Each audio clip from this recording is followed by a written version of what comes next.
నేను మీ జనం టీవీ శంకర్. సుప్రీంకోర్టులో తెలంగాణ ప్రభుత్వానికి ఊరట. ఈ ట్యాగ్ లైన్తో సోషల్ మీడియాను ఒక ఊపేస్తుంది ఈరోజు ట్రెండింగ్ అంశం. మరి నిజంగానే తెలంగాణ రాష్ట్ర ప్రభుత్వానికి సుప్రీంకోర్టులో ఊరట లభించిందా? అదే ఊరట హైకోర్టులో లభించబోతుందా? తెలంగాణ రాష్ట్రంలో స్థానిక సంస్థల ఎన్నికలు 42% రిజర్వేషన్లు బీసీలకు ఇచ్చి ఎన్నికలకు పోయే అవకాశాలు ఉన్నాయా, లేదా ఈ ఎన్నికలను ఆపేసే కుట్ర జరుగుతుందా? హైకోర్టు ఏం తీర్పు ఇవ్వబోతుంది? దాని వెనుక ఏం రాజకీయాలు దాగి ఉన్నాయి? స్థానిక సంస్థల ఎన్నికలు జరుగుతాయా, వాయిదా పడతాయా? జరిగితే 42% రిజర్వేషన్లతో జరుగుతాయా, లేదా పాత రిజర్వేషన్లతో జరుగుతాయా? ఈ అంశాన్ని మీ ముందుకు చాలా స్పష్టంగా తీసుకొస్తా. 42% బీసీలకు తెలంగాణ రాష్ట్రంలో స్థానిక సంస్థల ఎన్నికల్లో ఇవ్వాలని నిర్ణయం చేస్తూ స్పెషల్ జీవో ద్వారా నోటిఫికేషన్ ఇచ్చింది తెలంగాణ రాష్ట్ర ప్రభుత్వం.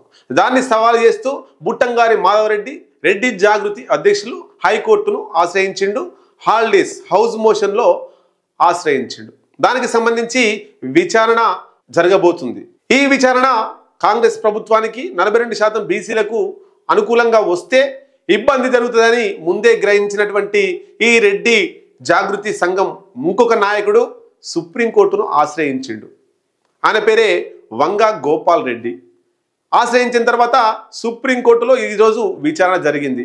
ఆ విచారణలో ఏం చెప్పింది సుప్రీంకోర్టు ఒక్కసారి వినండి. బీసీ రిజర్వేషన్ల పిటిషన్ను ఈ సుప్రీంకోర్టు కొట్టివేసింది. దానికి కారణం ఏంటంటే హైకోర్టులో కేసు విచారణ ఉండగా సుప్రీంకోర్టుకు ఎలా వచ్చారు అనేటువంటిది ఒకటి, తెలంగాణ హైకోర్టు స్టే ఇవ్వకుండా సుప్రీంకోర్టును ఎట్లా ఆశ్రయించారు అనేది రెండవది, హైకోర్టులో పెండింగ్ లో ఉన్న పిటిషన్ సుప్రీంకోర్టుకు ఎట్లా వచ్చిర్రు అంటే హైకోర్టులో పెండింగ్ లో ఉండగా సుప్రీంకోర్టును ఎట్లా ఆశ్రయించారు అని చెప్పేసి సుప్రీంకోర్టు ఈ కేసును డిస్మిస్ చేసింది. ఈరోజు జస్టిస్ విక్రమ్నాథ్ అట్లాగే ఇంకొక జస్టిస్ సందీప్ మెహతా ధర్మాసనం ఇది విచారణ చేపట్టి డిస్మిస్ చేసింది.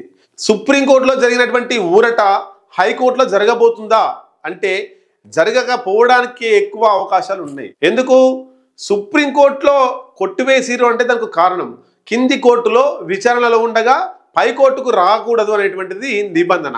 మరి ఇప్పుడు హైకోర్టులో విచారణ ఉన్నప్పుడు సుప్రీంకోర్టు లాగే హైకోర్టు కూడా కొట్టేస్తుందా అన్నప్పుడు కొట్టివేయదు. ఆల్రెడీ గైడ్ లైన్స్ ఉన్నాయి. 1992లో Indira Sahani versus union government of India ఈ కేసులో రిజర్వేషన్లు 50% మించి ఉండకూడదు అనేటువంటిది సుప్రీంకోర్టు చాలా క్లియర్గా ఇచ్చింది. మరి హైకోర్టు కూడా సుప్రీంకోర్టు గైడ్ లైన్స్ ప్రకారమే తీర్పు ఇవ్వబోతుంది.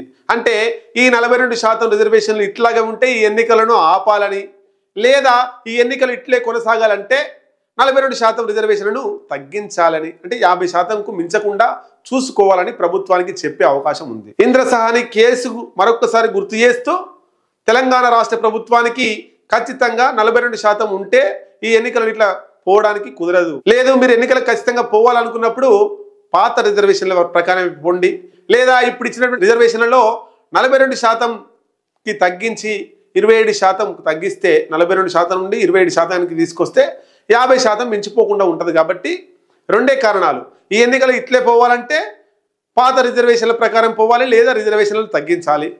లేదు 42% రిజర్వేషన్ల ప్రకారమే పోవాలి అనుకున్నప్పుడు ఎన్నికలు ఆపే అవకాశాలు కనబడుతుంటాయి.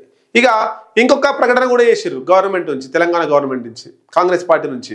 ఒకవేళ ఏదైనా అనుకోని సంఘటన వల్ల 42% రిజర్వేషన్లకు గండిపడి ఆగితే పార్టీ పరంగా మేము 42% రిజర్వేషన్లు ఇస్తామని కాంగ్రెస్ పార్టీ చెప్పింది. మరి పార్టీల పరంగా కాంగ్రెస్ పార్టీ ఆ ప్రకటన చేసినప్పుడు మిగతా పార్టీలు కూడా ఆ ప్రకటన చేయాల్సి వస్తుంది. పార్టీల పరంగా ప్రతి ఒక్క పార్టీ 42% రిజర్వేషన్ ఇవ్వాల్సి వస్తుంది. కానీ దీని ద్వారా బీసీలకు న్యాయం జరగదు. పైగా గొడవలు, కొట్లాటలు, ఇంకా పెద్దగా విషయం అంతా కూడా ఇబ్బందికరంగా మారే అవకాశాలు కనబడతాయి. ఎందుకు? ఒక ఊరిలో ఏదో ఒక ఊరిని తీసుకోండి, ఆ ఊరిలో కాంగ్రెస్ పార్టీ అభ్యర్థి బీసీ అభ్యర్థి బలంగా ఉన్నాడు, బీజేపీ అభ్యర్థి రెడ్డి అభ్యర్థి బలంగా ఉన్నాడు, ఇంకొక ఓసీ అభ్యర్థి బీఆర్ఎస్ పార్టీ అనే బలంగా ఉన్నాడు. అక్కడ కాంగ్రెస్ పార్టీ బీసీకే ఇస్తున్నాం, 42%లో భాగంగా బీసీలకు ఇస్తున్నాం అనుకుంటే బీజేపీ ఒప్పుకోదు, బీఆర్ఎస్ ఒప్పుకోదు. మీరు ఇచ్చిన చోట మేము ఎందుకు ఇస్తాం, మేము ఇంకొక చోట ఇస్తాం, మాకు అభ్యర్థి అక్కడ బీసీ అభ్యర్థి బలంగా ఉన్నాడు, మా ఓసీ అభ్యర్థి అక్కడ బలహీనంగా ఉంది, కాబట్టి మేము 42% రిజర్వేషన్లో భాగంగా మేము అక్కడే ఇస్తాం, మీరు ఇచ్చిన చోట మేము ఎందుకు ఇవ్వాలి, కాంగ్రెస్ ఇచ్చిన చోట బీజేపీ ఎందుకు ఇవ్వాలి, బీజేపీ ఇచ్చిన చోట బీఆర్ఎస్ ఎందుకు ఇవ్వాలి, అంటే అక్కడ ఈ 42% రిజర్వేషన్ మీదికే ఉంటుంది మొత్తంగా. అప్పుడు డబ్బున్నోళ్ళు ఎవరు? డబ్బున్నోళ్ళు ఓసీలు అయితే వాళ్ళకే ఇస్తారు, డబ్బున్నోళ్ళు బీసీకి అయితే బీసీకి ఇస్తారు. మీదికి 42% రిజర్వేషన్ అవ్వాలని చెప్తారు. అంటే ఒక పార్టీ ఇచ్చిన చోట ఇంకొక పార్టీ 42% రిజర్వేషన్లో భాగంగా అక్కడ అభ్యర్థికి బీసీలకు కేటాయించకపోవచ్చు. కాబట్టి ఎక్కడైతే గెలుపు ఓటములు నిర్ణయించబడుతున్నాయో అక్కడ బీసీలకు ఇబ్బంది కలిగే అవకాశాలు ఉంటాయి. డబ్బు డామినేషన్ బాగా బీసీల మీద ప్రేరేపితం అవుతుంది.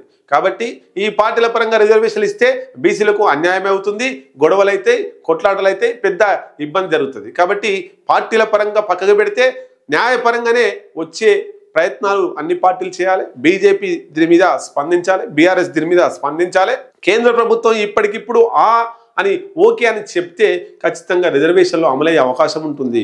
కాబట్టి బీజేపీ దీని మీద స్పందించాలి. ఏదేమైనా స్థానిక సంస్థల కోసం అందరూ కూడా కుస్తీ పడుతున్నారు. అందరు అభ్యర్థులు రెడీ అయ్యారు. కొత్త రిజర్వేషన్ల ప్రకారం డబ్బులు కూడా రెడీ చేసుకుంటున్నారు. ఎన్నికల నోటిఫికేషన్ వస్తే కథన రంగంలో దూకి ఇక కొట్లాడడానికి సిద్ధమవుతున్నారు. చూద్దాం మరి ఎన్నికలు ఇలాగే కొనసాగుతాయా ఈ షెడ్యూల్ ప్రకారమే, లేదా రీషెడ్యూల్ అవుతాయా? అప్డేట్స్ కోసం జనం టీవీ తెలుగును సబ్స్క్రైబ్ చేయండి, లైక్ చేయండి, షేర్ చేయండి.